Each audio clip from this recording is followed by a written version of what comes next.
వాడేదో పని చేసుకుంటానికి ఎడుగొచ్చాడు, వాడిని చేసుకోనివ్వండిరా. మీకు ఇవన్నీ చేయాలంటే ప్రభుత్వ ఆఫీసులు ఉన్నాయి, అక్కడికి వెళ్ళి చేయించుకోండి. వాడిని కాస్త పని చేసుకునివ్వండిరా. వెళ్ళండి వెళ్ళండి. రేయ్, వెళ్ళండిరా ఇక్కడి నుంచి, మీరు మీ కాగితాలను. రేయ్, మీకు ప్రత్యేకించి చెప్పాలా, మీరు కూడా వెళ్ళండి. ఏంటి పెద్దనాన్న ఇది? వాళ్ళంతా అలా మాట్లాడుతున్నారు. ఫ్రీ పథకాలపై ఇంతలా ఆధారపడిపోయి ఉన్నారు. అవి సరిపోక ఇంకా ఏమైనా ఉంటే చూడమని అడుగుతున్నారు. అవునరా, అది వాళ్ళ హక్కు, అడుగుతారు. తప్పేంటి? రాజు ఇస్తున్నప్పుడు ప్రజలు తీసుకోవాలి. కాదు లేదంటే ఇచ్చేవాడికి రేపు మూడుంటుందో లేదో. అలా కాదు, ఇలా జరిగే ప్రాసెస్లో వీళ్ళంతా ఎంత పెద్ద సోమరిపోతులు అవుతున్నారో నువ్వు గమనించావా? ఇప్పుడు అవడం ఏంటి, ఎప్పుడో అయ్యారుగా. నువ్వు ఇప్పుడే వచ్చావుగా, పోను పోను నీకే అర్థం అవుతుందిలే. పద ఇంటికి వెళ్దాం. మీ వదిన నీకోసం స్పెషల్స్ తయారు చేసిందట. సరే పద. దా.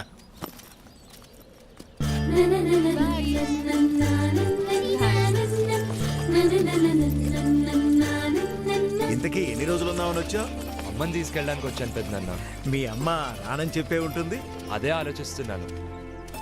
ఏమ్మా కృష్ణ, స్కూల్ నుంచి వస్తున్నావా? అవును మామయ్య. ఒరే, మన కృష్ణవేణి తెలుసుగా, చిన్నప్పుడు మీరిద్దరూ కలిసి ఆడుకునేవారు కదా, మన వీరన్న కూతురు. హాయ్. హాయ్. మన ఊళ్ళో నీ తర్వాత గొప్ప చదువులు చదువుతుందనుకున్న పిల్ల తను ఒక్కతేరా. ఇంటర్లో జిల్లా ఫస్ట్ వచ్చినప్పటికీ ఆర్థిక ఇబ్బందుల వల్ల చదువు ఆపేయాల్సి వచ్చింది. కానీ ఖాళీగా ఉండకుండా మన ఊరి స్కూల్లో తను టెంపరీ టీచర్గా పనిచేస్తూ నెలకి 1200 సంపాదిస్తుంది. కానీ వీళ్ళ నాన్న తను అసలు పని చేయటం ఎందుకు అంటుంటాడు. మామయ్య సరే, నేను బయలుదేరుతా. అలాగే మళ్ళీ కలుస్తా. ఆ. అమ్మ ఎదురు చూస్తూ ఉంటుంది. బాయ్. బాయ్. చాలా మంచి పిల్లరా. ఆడపిల్ల కాబట్టే ఉద్యోగం చేయొద్దంటాడా? అసలు పిల్లల్నే ఉద్యోగం చేయొద్దంటాడు. అదేంటి? ప్రభుత్వం ఇన్ని ఉచిత పథకాలు ఇస్తుంటే కష్టపడి పనిచేయాల్సిన అవసరం ఏంటి అన్నది అతని సిద్ధాంతం. ఏంటి పెద్దనాన్న ఇది? మరీ టూ మచ్ కాకపోతే? వేరన్నే కాదు, ఇలాంటి వాళ్ళు ఊళ్ళో ఇంకా చాలా మంది ఉన్నారు. ఇందాక చెప్పానుగా, మెల్లిమెల్లిగా నీకే అర్థం అవుతుందిలే. పద. అభి అన్న, నిన్ను వీరన్న మామ ఇంటికి రమ్మన్నాడు. కాసేపు అయ్యాక వస్తానని చెప్పు. అలాగే.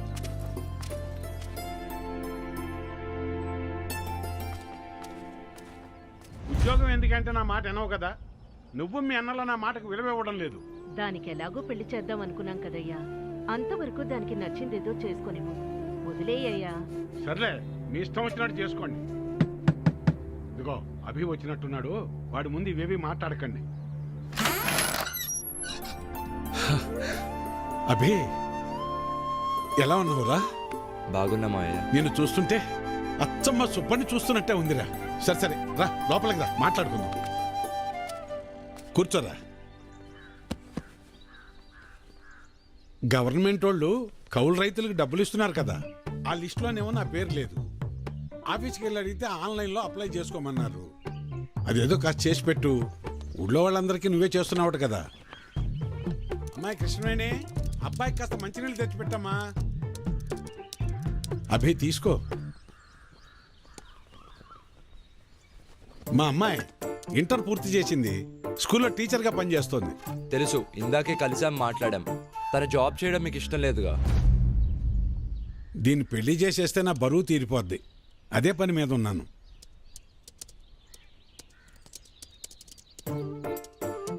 సరే, అప్లై చేసేసాను. 4 daysలో కన్ఫర్మ్ అవుతుంది. వీరి వీరి గుమ్మడి పండు. వీరి పేరేంటి చెప్పండి? లక్ష్మి. హాయ్ కృష్ణ. హాయ్. ఏంటి ఈ రోజు పిల్లలకి క్లాసులు లేవా? లేవు, ఎవ్రీ సాటర్డే కల్చరల్ యాక్టివిటీస్ ఉంటాయి. ఓ అవునా, రాంగ్ టైంలో వచ్చినట్టున్నాను. అలా ఏం లేదులే. ఏంటి ఇలా వచ్చావు? ఏం లేదు, అలా ఊర్లో తిరుగుతుంటే స్కూల్ కనిపించింది, వచ్చేసాను. అయినా వీరన్న మామ ఎందుకు ఇలా మారాడు?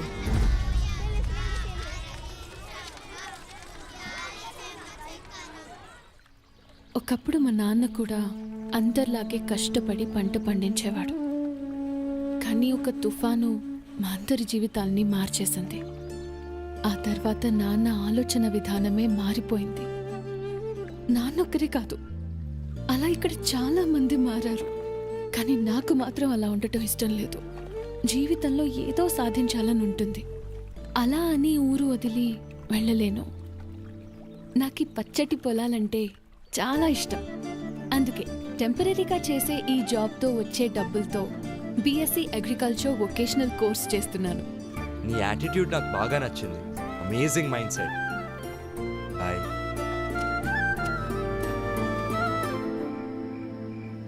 హలో ఏంట్రా, ఏంటి సంగతులు?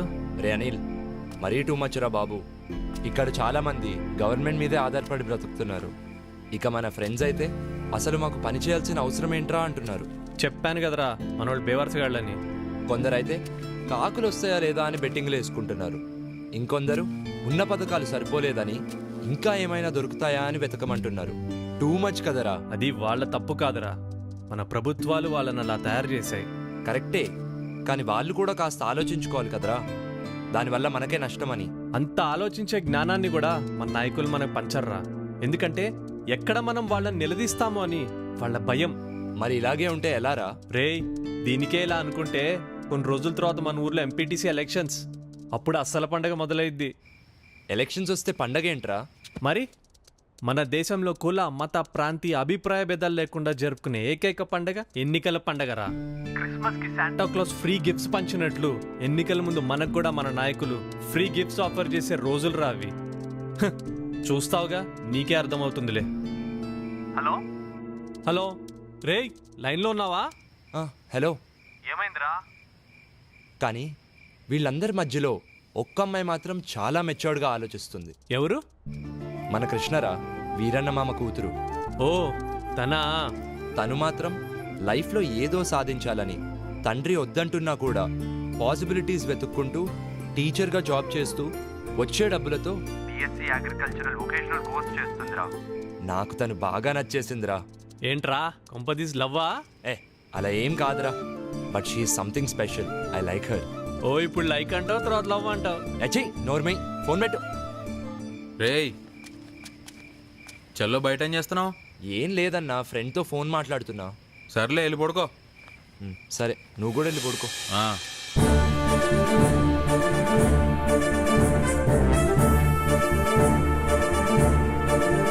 నమస్తే. రాష్ట్ర ప్రభుత్వం జెడ్పీటీసీ ఎంపీటీసీ ఎన్నికలను అనౌన్స్ చేసింది. దీంతో రాష్ట్రమంతా ఎన్నికల సందడి నెలకొంది. అన్ని పార్టీల నాయకులు తమ తమ అభ్యర్థులను వెల్లడిస్తున్నారు. 2 రోజుల్లో అభ్యర్థులు తమ నామినేషన్లు సంబంధిత కార్యాలయాల్లో ఇవ్వాల్సి ఉంటుంది. ఏంటి వేరన్నా అంత కంగారుగా వెళ్తున్నా? ఎంపీటీసీ ఎలక్షన్లు వచ్చాయి కదా, సీట్ ఎవరికి ఇస్తున్నారో తెలుసుకుందామని వెళ్తున్నా. పొలానికి గట్టి అట్టాడితో మాలాంటి వాళ్ళకు ఓటు అట్టాడిదే కదయ్యా. అసలు 7 ఓట్లు ఉన్నాయ్యా. రేపు జరగబోయే ఎంపీటీసీ ఎలక్షన్స్ లో ఎవరెవరు ఎంత పెడతారో చెప్తే సీట్ ఎవరికి ఇవ్వాలో డిసైడ్ చేస్తా. అన్నా నేనేం పెట్టలేను గానీ సీటు మాత్రం నాకే కావాలా. 25 సంవత్సరాల నుంచి ఇదే పార్టీలో ఉన్నానన్నా. అన్నా ఇవేం కాదు గానే, నేను 30 లక్షలు ఖర్చు పెడతానన్నా. ఎన్నికల ఖర్చులు కూడా మొత్తం నేనే చూసుకుంటా. సీటు మాత్రం నాకే కావాలి. అవును గానీ నీకు అంత డబ్బు ఎక్కడిది? డబ్బున్న ఎన్ఆర్ఐ అల్లుడు నా వెనకున్నాడన్నా. సీటు మాత్రం నాకే కావాలన్నా. నువ్వు ఆగవయ్యా. ఎవడెక్కువ డబ్బు పెడితే వాడికే సీటు. అది మన పార్టీ సిద్ధాంతం. దానికి మన అందరం కట్టుబడి ఉండాలి. ఈయన్నే ఎంపీటీసీగా నిలబెడుతున్నాం, మీరందరూ సపోర్ట్ చేయాలి.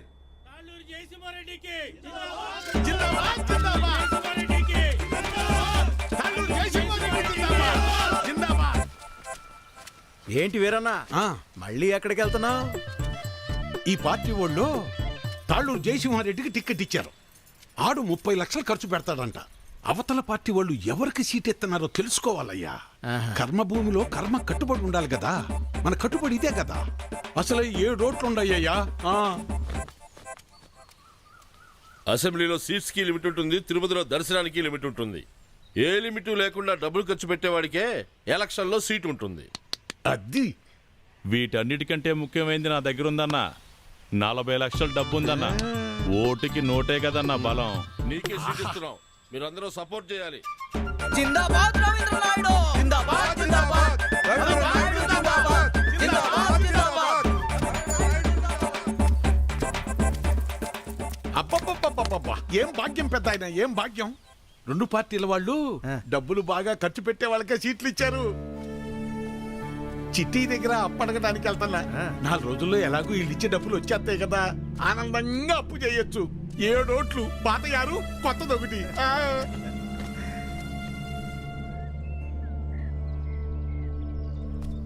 నీకెందుకయ్యా ఇవన్నీ? నువ్వు చేయలేవు బాబు. చేయలేమనుకుంటే ఎప్పటికీ చేయలేం బాబాయ్. అయినా చిన్నప్పుడు నాన్నతో చేసిన పనులే కదివి, ఏం కాదులే. ఇంత పెద్దవాడివైనా అప్పటి విషయాలు ఇంకా మర్చిపోలేదా? ఎలా మర్చిపోతాను బాబాయ్, ఇప్పుడు ఈ పనులు చేస్తూ ఉంటే కూడా నాన్నే గుర్తొస్తున్నారు. నువ్వేమో ఇలా అంటున్నావు, కానీ ఈ ఊర్లో సగం మంది పొలం పండించడమే మానేశారు.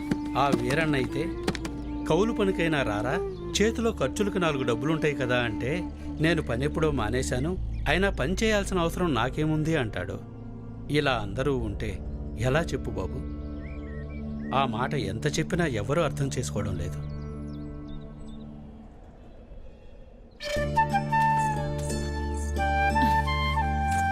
అభి, ఇక్కడున్నావా? ఏంటి 2 రోజుల నుంచి కనిపించలేదు? వదిన వాళ్ళతో టౌన్కి వెళ్ళొచ్చాను. అక్కడికి వెళ్ళినప్పుడు సినిమా చూశాను. సినిమా ఎంత బాగుందో తెలుసా?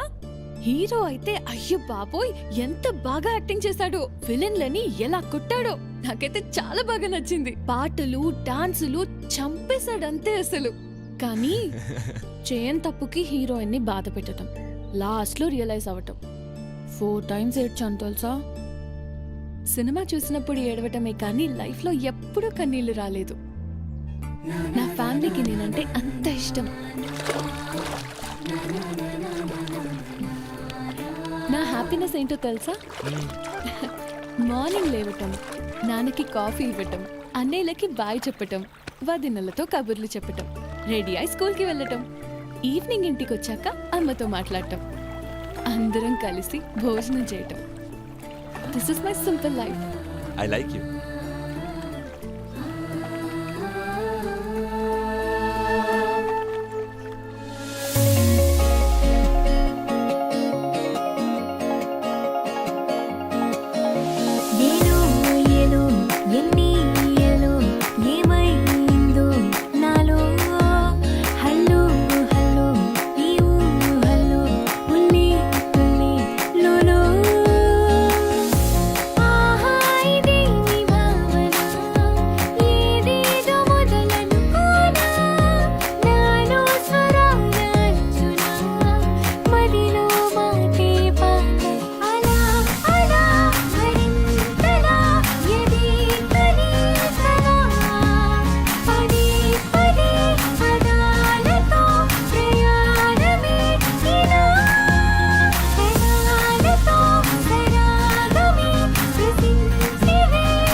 అది మాకు అలవాటేలే. ఇక్కడ డ్రైనేజ్ సిస్టమ్ లాంటివి ఎందుకురా బాబు అంత పెద్ద మాటలు?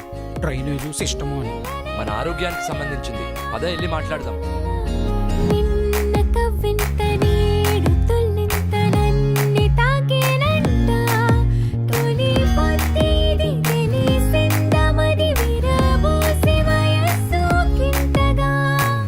వస్తా 200 అవుతుంది. 6 కిలోమీటర్లు అంటున్నాడు. 200 రూపాయలు ఏంట్రా? ఇక్కడ పబ్లిక్ ట్రాన్స్పోర్ట్ లాంటివి ఏం లేవా? పబ్లిక్ ట్రాన్స్పోర్టేషన్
అసలు పబ్లిక్ ట్రాన్స్పోర్ట్ లేదు, సరైన డ్రైనేజ్ సిస్టమ్ లేదు, మినిమం హాస్పిటల్ ఫెసిలిటీస్ కూడా లేవు. ఏం జరుగుతుంది సార్ మన ఊర్లో? ఒక ప్రభుత్వ ఉద్యోగిగా నేను ఎంతవరకు చేయగలనో అంతవరకు చేస్తున్నాను సార్.